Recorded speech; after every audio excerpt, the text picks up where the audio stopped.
A lot of Australians are targeted by online scammers who seek to take their money and run away with it. But we also know there's a concerted effort to target Australian companies. And this week we saw one of Australia's biggest cyber attacks ever, and this on Latitude Financial Services. Now, they were basically blackmailed into paying money to these ransomers. Otherwise, they said they'd release clients' personal data. Well, they refused to do it. Was that the right call? Joining me now to discuss is the co-founder of Internet 2.0, a leading joint US and Australian cybersecurity organisation, Robert Potter. Robert, thanks so much for your time. Latitude's refusal to pay a cyber ransom was praised by the Albanese government. Do you think it was the right thing to do? Yeah, I think it's always the best idea to not pay the ransom whenever you can. There's been some significant debate inside the business community about whether or not it's responsible to do so, mostly because when you do pay, there's no guarantee you're going to actually get your files back. And you're also contributing money back to a criminal syndicate that's just going to go around and hack more businesses.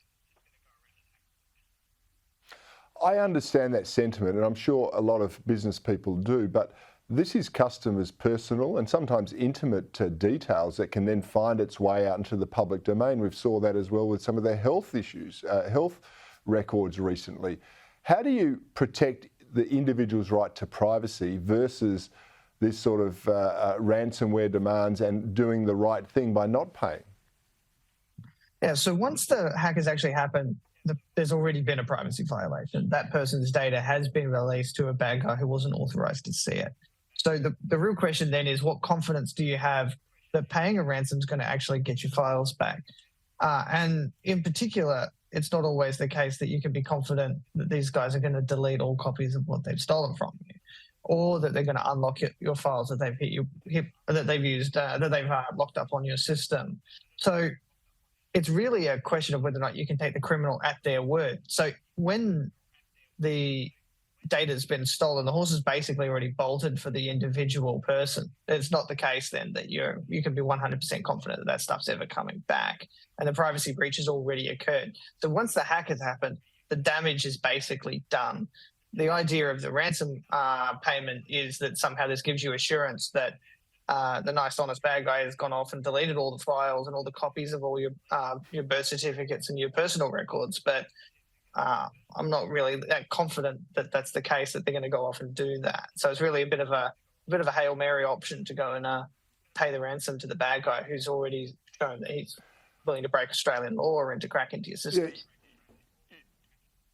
You're the founder of a cybersecurity organisation. What measures should companies be enacting in order to prevent this sort of breach, and what should individuals be doing? Well, individuals should be aware that when they hand stuff over to companies, that it's now the company's responsibility, but you should always minimize exactly what you share. Companies should be looking to hold as little data as possible. One of the things we're finding from these hacks is that companies have been sitting on vast troves of personal information that they may not have actually needed to hold in the first place, but because it was useful to them in some future scenario, they keep it in their systems. Now the real question is holding that patient data at risk, particularly as the fines and exposure to privacy breach remedies and the lawsuits that come after these attacks that are starting to expose some of these companies too.